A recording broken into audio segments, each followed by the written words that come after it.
தென்னிந்தியாவின் நட்சத்திர நாயகியாக விளங்குபவர் சமந்தா. பானா காத்தாடி படம் மூலம் அறிமுகமான இவர் தொடர்ந்து பல தமிழ் படங்களில் நடித்து ரசிகர்களின் மனங்களில் இடம்பெற்றார். தற்போது இந்திய அளவில் பெரிய நடிகையாக வலம் வந்து கொண்டிருக்கிறார். விண்ணை தாண்டி வருவாயா படத்தின் தெலுங்கு ரீமேக்கில் நாக சைத்தன்யாவுடன் ஜோடியாக நடித்த இவர் அப்போது நல்ல நண்பர்களாக இருந்தனர்.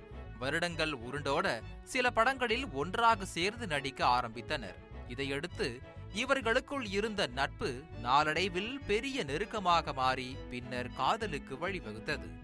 சில ஆண்டுகள் காதலித்த பிறகு இருவரும் கடந்த 2017ஆம் ஆண்டு திருமணம் செய்து கொண்டனர். பெரிய அளவில் நடந்த இவர்களின் திருமணம் 3 ஆண்டுகள் கூட நீடிக்கவில்லை. 2021ஆம் ஆண்டில் இருவருமே பரஸ்பரம் விவாகரத்து செய்து கொண்டனர். நடிகை சமந்தா தனது விவாகரத்து காலத்தில் மனமுடைந்து இருந்ததை அனைவராலும் கண்கூடாக பார்க்க முடிந்தது. ஆனால் தங்கள் திருமண வாழ்க்கையில் என்ன பிரச்சனை என்பது குறித்தோ தாங்கள் ஏன் விவாகரத்து பெற்றனர் என்பது குறித்தோ இருவருமே வெளியில் பேசிக் கொள்ளவில்லை.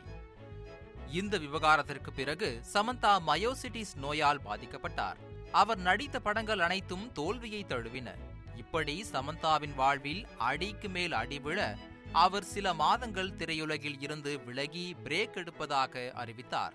இதனால் அவர் இப்போது வரை எந்த படத்திலும் கமிட் ஆகாமல் இருந்தார். இதனிடையே இவர் சமீபத்தில் சிட்டாடல் ஹனி பனி தொடரில் பணியாற்றினார். இந்த தொடர் சூப்பர் டூப்பர் ஹிட் ஆனது. நடிகை சமந்தா அண்மையில் நிகழ்ச்சி ஒன்றில் கலந்து கொண்டு பேசுகையில், 20 வயதில் திரையுலகில் நான் எவ்வளவு வெற்றிகரமாக இருக்கிறேன் என்பதை பார்க்க என் கைகளில் இருந்த பிளான்ஸ் மற்றும் பிராண்ட் ஒப்புதல்களின் எண்ணிக்கையை எண்ணுவேன். நான் சினிமாவில் காலடி வைத்தபோது அந்த காலத்தில் ஒரு நடிகரோ ஒரு நடிகையோ வெற்றிகரமாக இருக்கிறார் என்றால் ஏதோ ஒரு பிராண்டில் அவரது முகம் இருக்கிறது என்றாகும். அந்த நேரத்தில் நிறைய மல்டிநேஷனல் பிராண்டுகள் என்னை அவரது பிராண்ட் அம்பாசிடராக கேட்டனர்.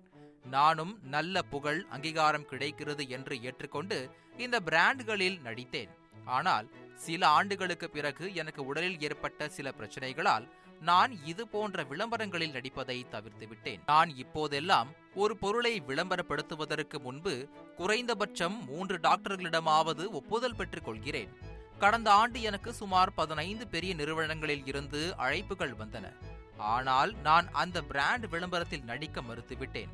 அந்த விளம்பரங்களில் தற்போது நான் நடித்திருந்தால் கட்டாயம் கோடிக்கணக்கில் பணம் பெற்றிருப்பேன் என்று சமந்தா பேசியுள்ளது தற்போது வைரலாகி வருகிறது.